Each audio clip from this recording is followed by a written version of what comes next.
নমস্কাৰ এই মুহূৰ্তত আহি পৰিছে ৰাতিপুৱাৰ কেইবাটাও গুৰুত্বপূৰ্ণ খবৰ আজি 22 মে অসমৰ লগতে ভাৰতৰ বিভিন্ন প্ৰান্তৰ পৰা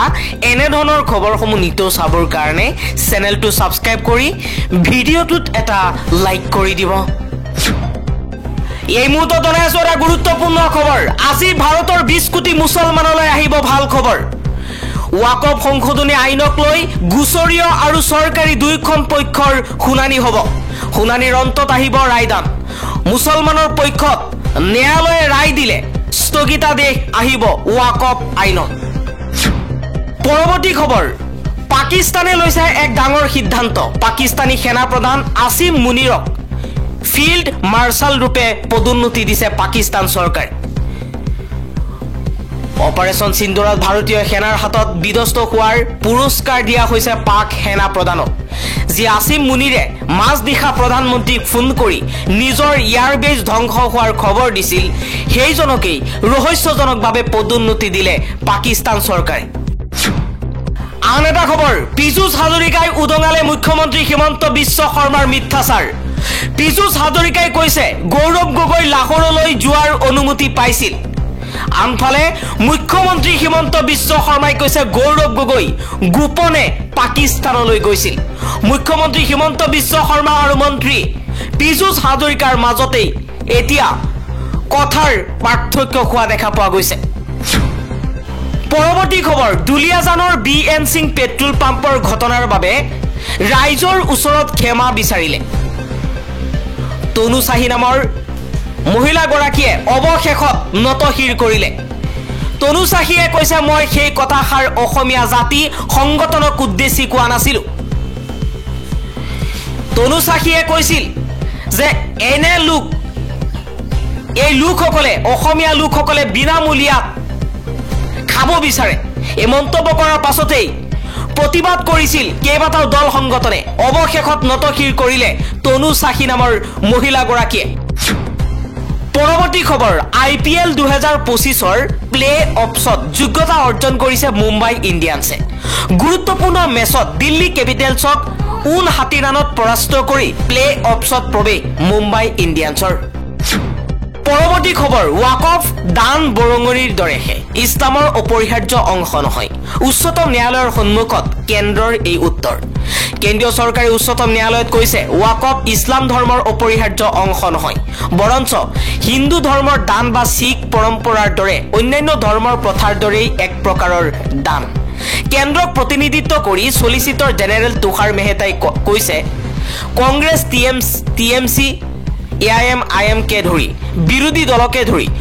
কেইবাটাও গোটে প্ৰত্যাহ্বান জনোৱা ওয়াকফ আইন 2025ৰ ওপৰত শুনানিৰ সময়ত এই যুক্তি আগবঢ়াইছে মুখ্য ন্যায়াধীশ BR গাভাই আৰু ন্যায়াধীশ AG মাছিহে 3 ঘণ্টাৰো অধিক সময় এই গোচৰৰ শুনানি গ্ৰহণ কৰিছে মেহতাই যুক্তি দিছিল যে ওয়াকফ বোৰ্ডে ধৰ্মীয় নহয় সম্পত্তি পৰিচালনাৰ দৰে ধৰ্ম নিৰপেক্ষ কাম কৰে আৰু এইদৰে এই বোৰ্ডসমূহত মুছলমানসকলক অন্তৰ্ভুক্ত কৰাটোৱে ধৰ্মীয় অধিকাৰ খৰ্ব নকৰে লগতে তেওঁ কয় যে চৰকাৰে ওয়াকফ বাই ইজাৰ নীতিৰ অধীনত ভুলকৈ ওয়াকফ হিচাপে ঘোষণা কৰা ৰাজহুৱা ভূমি পুনৰ উদ্ধাৰ কৰিব পাৰে যিটো নতুন আইনখনে আঁতৰাই পেলাইছে এই নীতিয়ে সময়ৰ লগে লগে ধৰ্মীয় বা দাতব্য উদ্দেশ্যত ব্যৱহাৰ কৰা সম্পত্তিসমূহক আনুষ্ঠানিক নথিপত্ৰ অবিহনেও ওয়াকফ হিচাপে স্বীকৃতি দিবলৈ অনুমতি দিছিল কেন্দ্ৰই দাবী কৰিছে যে এই সংশোধনীসমূহে ব্ৰিটিছ শাসনৰ পিছৰ পৰা দীৰ্ঘদিনীয়া সমস্যাসমূহ সমাধান কৰিছে যদিও আবেদনকাৰীসকলে যুক্তি আগবঢ়াইছে যে এই সংবিধানৰ 26 নম্বৰ অনুচ্ছেদৰ অধীনত মুছলমান ধৰ্মীয় স্বায়ত্ত শাসন উলংঘা কৰিছে আন এটা খবৰ দখল কৰাৰ কথা ভাবিবলৈ বাংলাদেশে 14টা জনম ল'ব লাগিব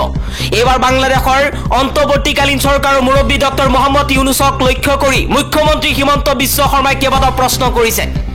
আৰু উত্তৰ দিছে মুখ্যমন্ত্ৰী হিমন্ত বিশ্ব শৰ্মাই মুখ্যমন্ত্ৰী শৰ্মাই কৈছে চিকেন নেকক লৈ ভাবুকি দিয়া বাংলাদেশৰ বিৰুদ্ধে কেন্দ্ৰীয় চৰকাৰে ইতিমধ্যে কঠোৰ পদক্ষেপ গ্ৰহণ কৰিছে দেশৰ সকলো বন্দৰত বাংলাদেশৰ পৰা আমদানিকৃত সামগ্ৰীৰ ক্ষেত্ৰত কঠোৰ ব্যৱস্থা গ্ৰহণ কৰা হৈছে চিকেন নেকক লৈ ভাবুকি দিয়া বাংলাদেশক উদ্দেশ্যি দেৰগাঁৱৰ আৰক্ষী চাউনিৰ পৰা মুখ্যমন্ত্ৰী হিমন্ত বিশ্ব শৰ্মাই কৈছে যে এনে ধৰণৰ কাম কৰিলে বাংলাদেশে যোগ্য প্ৰত্যুত্তৰ পাব। কিন্তু মোৰ ধাৰণা হয় যে ভাৰতৰ শেহতীয়া অপাৰেশ্যন সিন্দুৰৰ পাছত কোনো দেশে ভাৰতৰ প্ৰতি এনে দৃষ্টি দিবলৈ সাহস নকৰে। তেওঁ লগতে কৈছে বাংলাদেশ ইমান মনোযোগ দিয়া দেশৰ শাৰীত নপৰে।